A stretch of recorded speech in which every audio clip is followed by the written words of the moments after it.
Olá, tudo bem com você?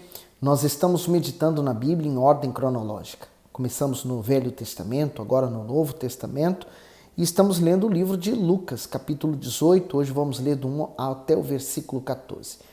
E por isso mesmo, nós queremos convidar você a participar conosco desse projeto de ler toda a Bíblia, né? Mais de um ano, claro, mas vale a pena, porque estamos nos enchendo da presença de Deus, dos pensamentos de Deus. Não tem como nós terminarmos essa meditação do mesmo jeito. Bom, convide outras pessoas, partilhe o vídeo, dê o seu gosto, tá bom?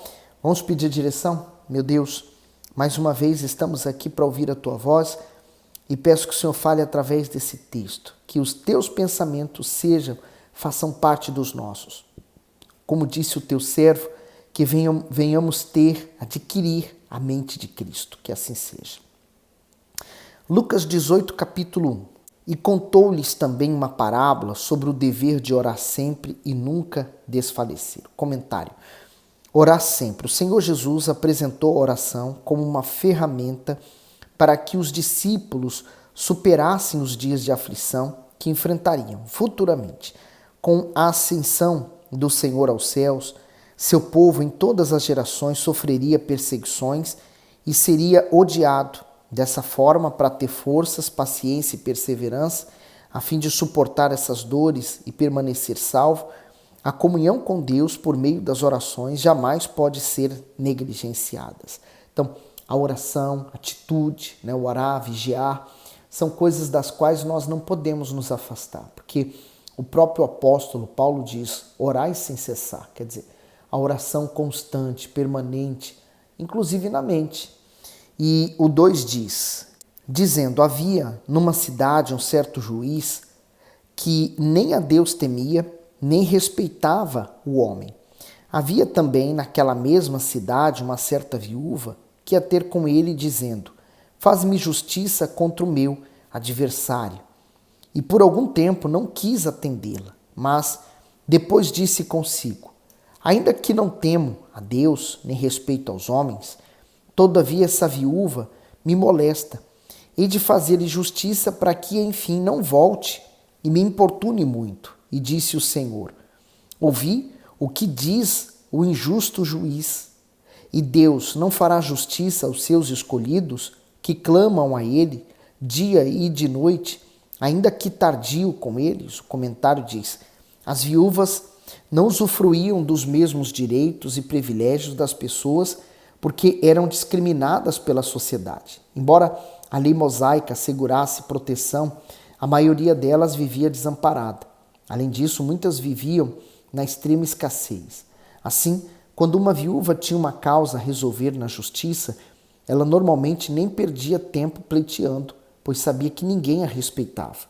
No entanto, a mulher apresentada na parábola não olhou para sua condição, pelo contrário, insistiu tanto com o juiz injusto e cruel que ele se sentiu importunado. Com isso, o Senhor Jesus explica que se aquele magistrado, mesmo não tendo caráter, julgou com justiça a causa daquela pobre mulher, muito mais Deus fará àqueles que o buscam. Afinal, ele é a perfeita expressão da justiça. Diante disso, a questão não é se a justiça do Altíssimo se manifestará, e sim a quem se manifestará, uma vez que nem todos estão dispostos a buscar com perseverança por ela. Primeiro, o Senhor Jesus não diz que é uma parábola, então ele contou um fato. Segundo, esse juiz, ele é visto como um homem que não teme a Deus. Por quê? A posição dele de poder, então, não precisava de Deus. Já a viúva, ela era perseverante. Então, mulher naquele tempo, como disse aqui o bispo no texto, no comentário, realmente era desprezada, não havia valor algum. E uma mulher viúva, pior ainda, na situação em que ela estava. Mas ela não olhou para as condições, ela buscou os seus direitos. E o Senhor Jesus usou o caso de uma viúva que foi importunar o juiz para ficar bem visível para aquele tempo o que estava acontecendo e o fato da perseverança. Diferente de hoje, a gente olhar para uma viúva, ela tem vários direitos e ela é sustentada, mas Vamos nos transportar para aquele tempo. Então, é como se ele quisesse frisar a importância da perseverança e como ela alcançou a resposta. E como nós também vamos alcançar a resposta. Por isso que ele fala aqui no versículo 7. E vamos já ler o comentário? Diz assim o bispo: justiça aos escolhidos. Os justos podem ter a certeza de que o Altíssimo é atencioso e compassivo e que atenderá a cada uma das suas orações. Assim, aqueles que pertencem a Deus desfrutam da sua justiça e da garantia de que nunca serão abandonados por Ele. Manter o espírito em comunhão constante com o Senhor, de dia e de noite, como dizem as Escrituras, é um antídoto contra o desânimo e contra a tristeza. Além disso, é um revigorante para não se cansar da busca e da espera pela respostas divinas. Deus quer fazer justiça e fará. O próprio rei Davi, nos seus dias de velhice, ele falou assim: eu nunca vi um justo ser desamparado. Então, nós temos que perseverar. A resposta vai vir, mas não do nosso jeito ou como achamos que deve vir, mas do jeito de Deus. Por isso que no Pai Nosso ele diz: seja feito a tua vontade. O Senhor Jesus orou assim. Ele orou uma primeira vez, pedindo para que Deus passasse dele aquele cálice, mas que contudo fosse feita a vontade de Deus. Ele orou mais uma vez, ele orou terceira, mas não houve resposta. Ele entendeu que a vontade de Deus era que ele tomasse aquele cálice, não passasse. Então, nós temos que perseverar orando também com respeito àquilo que estamos pedindo, e o nosso desejo maior tem que ser sempre glorificar a Deus. No 8, digo-vos que depressa lhes fará justiça. Quando, porém, vier o Filho do Homem, porventura achará fé na terra? O comentário diz: achará fé na terra? O Senhor Jesus revela o grande perigo vivido pelos justos nos últimos dias. Ele mostra que nunca será infiel ao seu povo, mas põe em xeque a fé e a fidelidade dos seus escolhidos. Segundo Timóteo 2,13, se formos infiéis, ele permanece fiel. Não pode negar-se a si mesmo.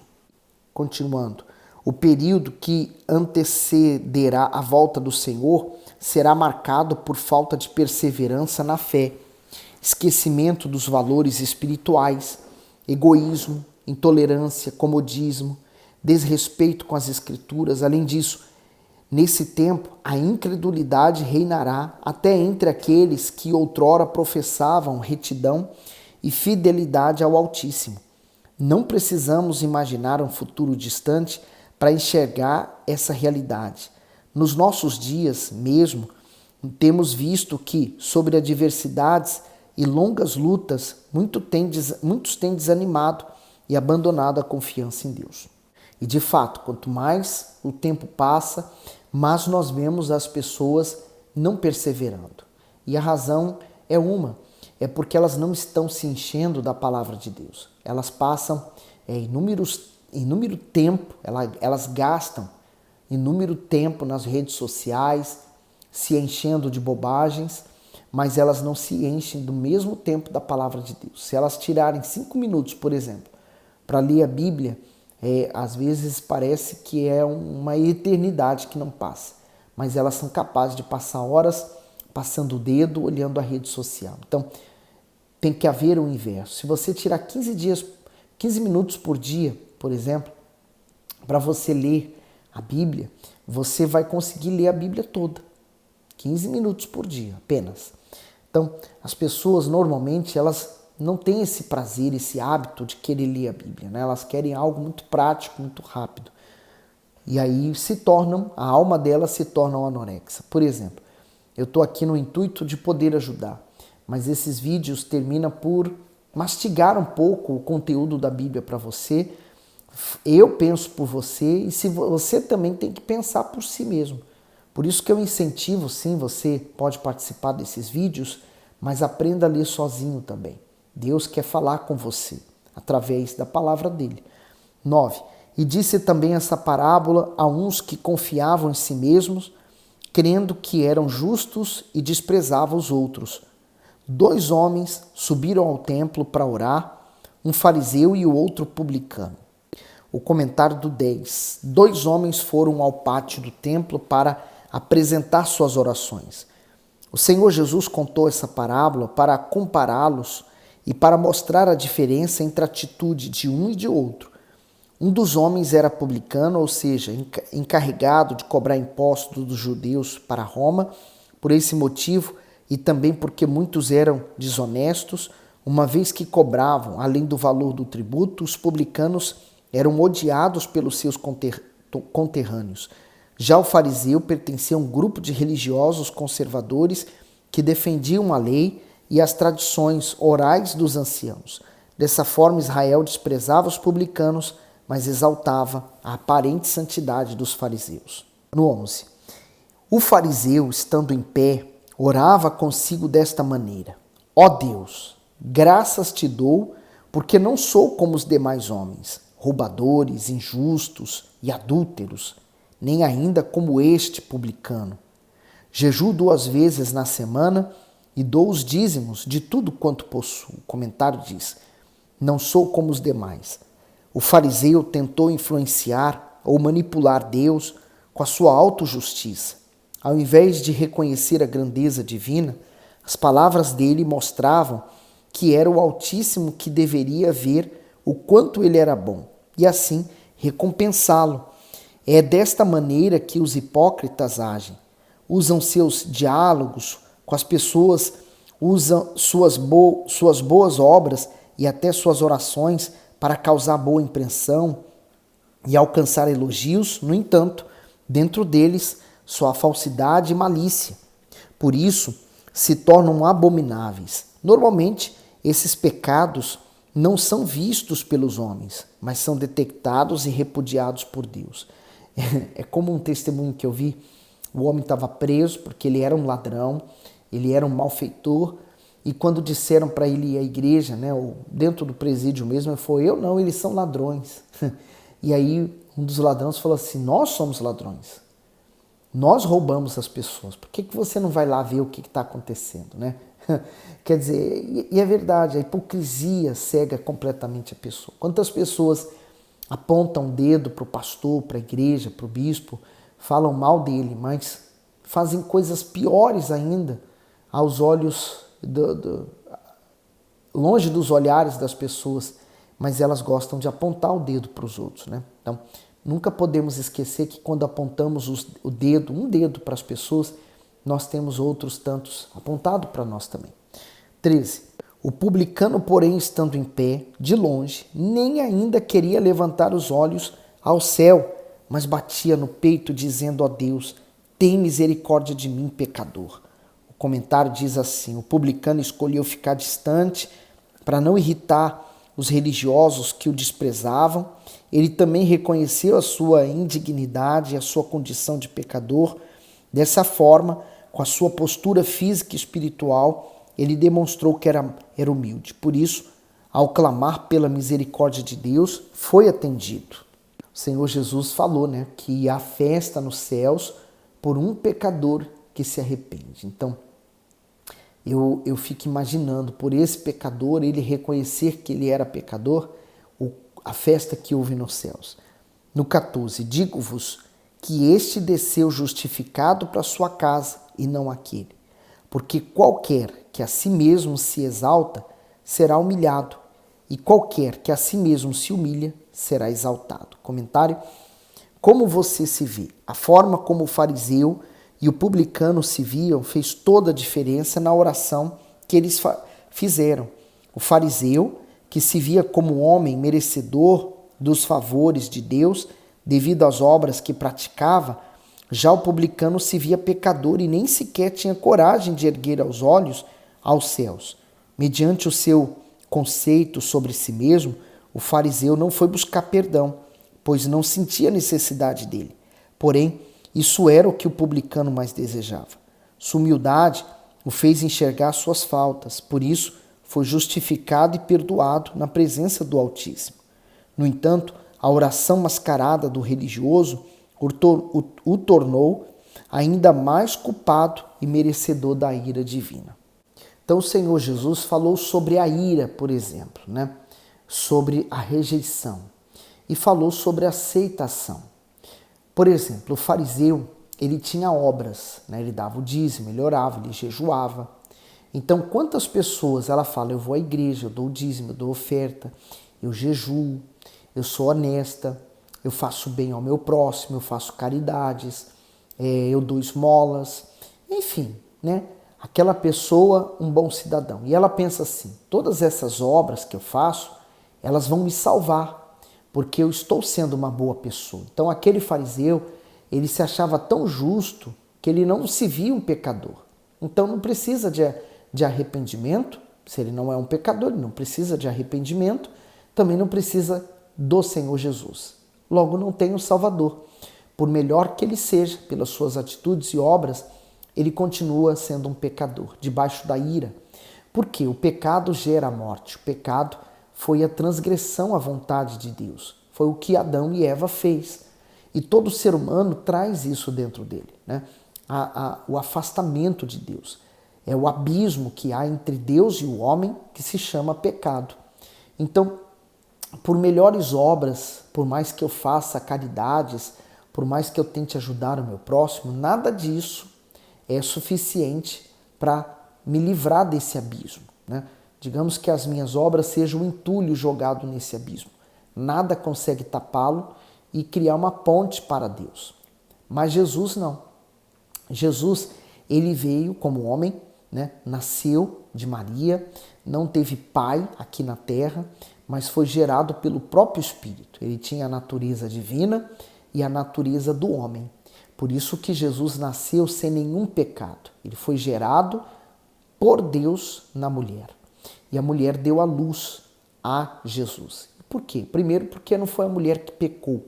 A mulher foi enganada. Adão, pelo contrário. Adão estava consciente e pecou deliberadamente. Ele cometeu o ato, né? Ele desobedeceu, desonrou a Deus. Então, por ele ter feito isso, ele trouxe o pecado. Ele trouxe a maldição. Então, por isso que a mulher gerou a Jesus, trouxe vida, né? Um dos nomes para qual se chama Eva é vida. Então, a vida veio através da mulher, Jesus. Nasceu, cresceu, então ele, na hora da crucificação, ele levou então todos os nossos pecados. Ele pagou pela nossa culpa. Ele levou os nossos erros. Quando ele disse está consumado, então ele derrotou definitivamente o pecado e ele então arrancou das mãos do mal a morte, né? A vida e a morte. Então, por isso que o Senhor Jesus é a ponte que nós precisamos para voltar para Deus. Então, o ser humano, para poder chegar a Deus, ele precisa ir a Jesus, passar pela cruz, né? Ele precisa morrer. Esse pecador, esse velho homem pecador precisa morrer na cruz. Então, por isso que, por melhores obras, eu não posso ser salvo, mas Jesus me salva. Então eu preciso ser um pecador arrependido. É o arrependimento que me faz reconhecer o quão longe e distante que eu estou de Deus e me faz voltar para Deus. Então há uma entrega, há uma vida nova. Você passa a viver em novidade de vida. E aí, a melhor de todas as notícias, quem passa por esse processo nasce de Deus. E o que nasce de Deus passa a ter a natureza divina e um título. O melhor de todos os títulos, ele passa a ser chamado Filho de Deus. Você passa a fazer parte da família de Deus, né? Então, olha que privilégio. Não somente isso, você passa a ser herdeiro das promessas de Deus.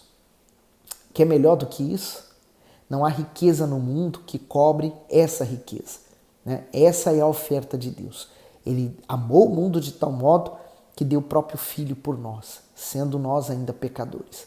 E você? O que você tem feito por Ele e para Ele? Pense nisso. Fique bem até o próximo vídeo.